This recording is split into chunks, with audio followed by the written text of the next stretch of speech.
Good morning, everyone. Let's start with something we often hear in the news: GDP. GDP tells us how much our economy is producing. So when it goes up, that's good. It usually means more job, better income, and more opportunity for people. Before the pandemic, Malaysia economy was moving forward steadily. We had stable jobs, strong spending, and key sectors like manufacturing doing well. Then, the pandemic hits. Jobs were lost, businesses slowed down, and our GDP took a hit. But since then, Malaysia has been recovering, thanks for government support, reopening of business, and growing global demand. Our economy is getting stronger again. Today, we want to explore how unemployment affects this recovery. Specifically, how fewer jobs can slow down GDP growth, and what we can learn from that. We will look at three things: Malaysia's recent economic performance, second, the link between jobs and GDP growth, third, and what step might help strong our economy moving forward. Hi and Assalamualaikum. My name is Nur Aliana Najwa binti Maksudin and my metric number is 307108. So today I want to explain about Malaysia's GDP growth trend from 2018 to 2024. So let's hear further explanation. So, from 2018 to 2019, Malaysia experienced stable economic growth before the pandemic. However, in 2020, Malaysia's GDP growth declined sharply due to the COVID-19 pandemic as a business and economic activity will collapse. And in 2021, the economy started to recover again when restrictions were gradually lifted. Therefore, in 2022, Malaysia's GDP growth records as the strongest economic growth as the business reopened and consumer demand increased. However, in 2023, Malaysia's GDP growth slowed down again due to the weaker global demand and external economic challenge. And finally, in 2024, the economic growth improved again, supported by domestic consumption and investment. However, we need to know why the sharp decline in GDP growth existed. It was mainly caused by the COVID-19 pandemic, as a movement control order disrupted the business operation, reduced consumer spending, and caused many sectors such as tourism, retail, and manufacturing to slow down or temporarily shut down. Next, high unemployment will reduce GDP growth as fewer people are earning income. That means lower income will reduce the consumption, which is decrease in demand for goods and services. As demand falls, firms will reduce the production, investment, and hiring. That cause the slowing economic growth. Overall, high unemployment leads to lower GDP growth by reducing spending, investment, and production in the economy. Hi, my name is Nur Auna Arifah binti Mat Said and my metric number is 306373. Okay, I want to talk about 3.0, unemployment influence on key drivers of GDP growth in Malaysia. I want to talk about three main points. First, the private investments. Second, private consumption. And third, sectoral output. But before that, I want to explain about theoretical framework, the relationship between unemployment and GDP. This slide explains the theoretical relationship between unemployment and GDP based on Okun's law. Okun's law states that there is an inverse relationship between unemployment and real GDP. When unemployment rises above the natural rate, real GDP tends to fall below its potential level due to underutilization of labor resource. As shown in the figure, higher GDP growth leads to increased production. When businesses expand, they require more workers to meet higher demand, which result in lower unemployment. Conversely, when GDP grows slow, firms reduce production and employment, causing unemployment to rise. In Malaysia, this relationship is important because sustained economic growth help reduce unemployment, while rising unemployment weakens productivity and overall economic performance. This slide explains the impact of unemployment on private consumption in Malaysia. Private Final Consumption Expenditure or PFCE was the largest contributor to Malaysia GDP in 2024, accounting for about 60.7% of total GDP. Its growth increased to 5.1%, mainly driven by higher spending on transportation, food, beverages, and restaurants. However, high unemployment negatively affects private consumption. When unemployment rises, household income declines and fewer households have stable income. As a result, consumers reduce their spending on goods and services. Since private consumption makes up around 60% of Malaysia's GDP, a decline in PFCE leads to lower aggregate demand. This will significantly weaken overall GDP growth. In conclusion, high unemployment reduces private consumption, which can disproportionately harm Malaysia's economic growth. This slide discusses the relationship between unemployment and private investment. High unemployment signals weak aggregate demand and uncertain future sales prospects. This discourages firms from making new capital investment, such as building factories or purchasing machinery, which leads to lower private investment. As shown in the figures, private investment tends to increase when the unemployment rate declines or remains low. A strong labour market signal stable demand and encourage firms to expand their operation. In Malaysia, economic policies such as the New Industrial Master Plan and IMP 2030 aims to boost private investment in order to strengthen economic growth and reduce unemployment. So, in conclusion, lower unemployment support higher private investment, which is essential for sustaining Malaysia's GDP growth. Okay, now let's talk about 3.2.3. This slide is discuss the impact of unemployment on sexual output in Malaysia. According to the Department of Statistics Malaysia, the services sector recorded a slight increase from 5.1% in 2023 to 5.3% in 2024, mainly driven by strong growth in transportation and storage.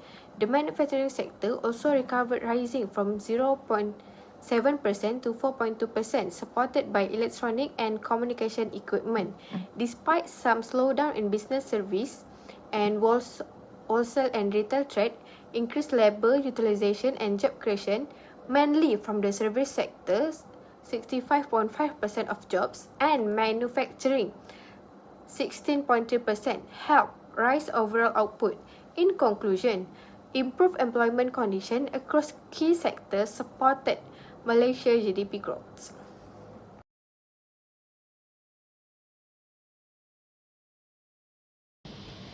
For my part, which is 4.0,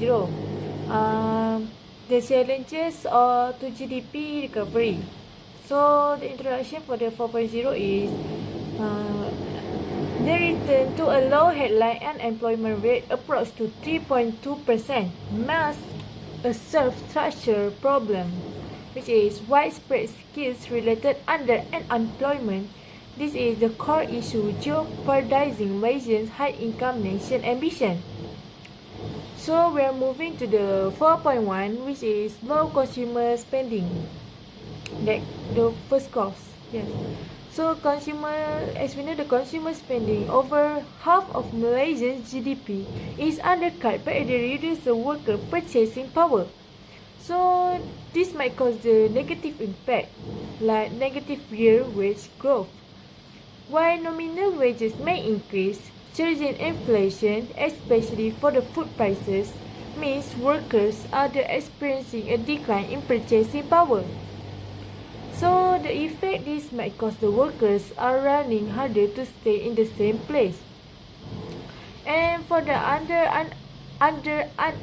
unemployment dividend, this approach 37% of the theoretically uneducated workforce, which is 2 million individuals, is underutilized.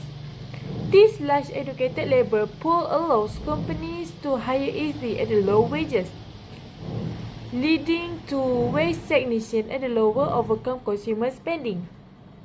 So, for the household financial fragility, the median savings of EPF contributors have declined, showing an uneven recovery.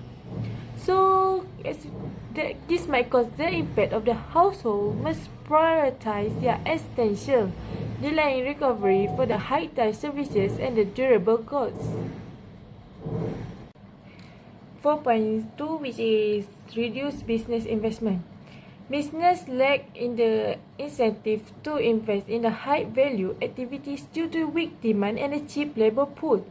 This dominant gross fixed capital formation, which is GFCF.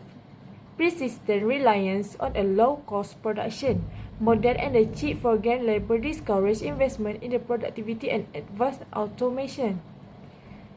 This high-value investment barrier can cause the robust foreign direct investment, which is FDI, impact is weakened by a shortage of a high-level cognitive skills and a skills mismatch. So the result is might cause the companies limit complexity and they rely on the expensive expenditures, hampering and the shift toward the high-value GDP activities. Next, for 4.3, which is the lower tax revenue for government. This reduced economic activity directly limits the government's ability to fund recovery, erosion to the tax base. For the income tax, fewer people working or the lower wages mean a smaller personal income tax base. Furthermore, the consumption tax, lower consumer spending translates to a lower revenue from the sales or the service taxes. And for the corporate tax, reduced business activity and the profit leads to the lower corporate tax collection. And lastly, the fiscal constraint is decreased tax revenue limits the government's ability to implement expansionary policies, which is like infrastructure and the targeted aid, which are crucial for the stimulating GDP growth. And lastly, for the 4.4, which is weak recovery in the economic sector, this might cause the underlying structured issues and the sector lacks prevent a full economic rebound, which can cause the labor market mismatches. So, based on this, we can know the economy is not creating enough high-skilled, high-paying jobs to absorb the educated workforce, even as some sectors like agriculture and the construction face labor shortage. Next is the sectoral lags. These like the major economic engines like manufacturing and the services are slow to transition or the expand due to structural issues. So the result is they might cause the low job demand in the key area traps in the country in a vicious cycle of the slow growth. So this might cause the lost national potential, which is low productivity. The reliance on the cheap labor and unemployment of educated workers means the workforce is not generating maximum value. So for the conclusion of this part is the national economy is operating with a handbrake on, structurally limiting in the capacity of the high GDP growth. Assalamualaikum. My name is Shakira binti Abdul Jalim. My metric number is 306417. I will talk about future outlook and policy recommendation. So overall, Malaysia economic outlook remains positive over next 2 years. For 2025, several authoritative agencies, including Bank Negara Malaysia, project GDP growth in the range of 4.0% to 4.8%. Considering Malaysia's recent performance, particularly the 0.4% growth recorded in first half of year, a central estimate is 4.4% is reasonable and consistent with current economic momentum. For 2026, forecasts by institutions such as World Bank, IMF, and Ministry of Finance suggest growth between 4.0% and 4.5%. A central projection of 4.2% reflect expectation of slightly slower domestic demand, stable inflation, and continued support from external economic conditions. So, policy recommendation to sustain growth. First is economic diversification. First, Malaysia must continue transition toward higher value-added activities. Target incentives such as a tax relief, co-founding, and also industrial clustering. It should support strategic sector including semiconductor, eco manufacturing, and also electric mobility. This incentive should be linked to local R&D and skill upgrading to ensure long-term productive gain. At the same time, SME development should be strengthened through merchant grants and capability building program focus on digitalization, quality standard, and also certification. Second is digitalization and innovation. This include expanding affordable broadband and nation 5G, especially in secondary cities and industry zone, and attracting regional cloud and data center. The skill upgrading should be scaled through industry relevant, micro-credential, and digital skill, data analysis, and also AI. Delivered via public-private training program. So, innovation should be further supported by R&D tax incentive, expanded by deep tech and clean tech grant, and a public venture co-investment fund to help high potential start-up scale. Last but not least, is a fiscal resilience and finance stability. So public investment quality should be improved alongside a gradual broadening of the tax base, including better consumption-based taxation and stronger income tax compliance, while protecting vulnerable households through target transfer, transparent medium-term fiscal rule, and stronger contingency buffer will enhance policy credibility. On the financial side, continue macroprudential monitoring of household debt and housing market is necessary, with tools such as a loan-to-value limit used if risks rise. Finally, better management of contingent liability, especially for state-owned enterprise, will help reduce long-term physical risk. In conclusion, Malaysia's growth outlook for 2025 to 2026 remains solid, with effective policy focused on diversification, digital transformation, and physical resilience. Malaysia can sustain stable growth while strengthening long-term economic resilience. Thank you. So, to wrap things up, we can see the unemployment and GDP growth in Malaysia are deeply connected, especially since the pandemic. When unemployment is high, GDP suffer. People spend less, business invest less, and key sectors slow down. After COVID-19, Malaysia recovery was helped by new jobs, government support, and business reopening. But challenge remains: underemployment, skill gaps, and uneven recovery across industry.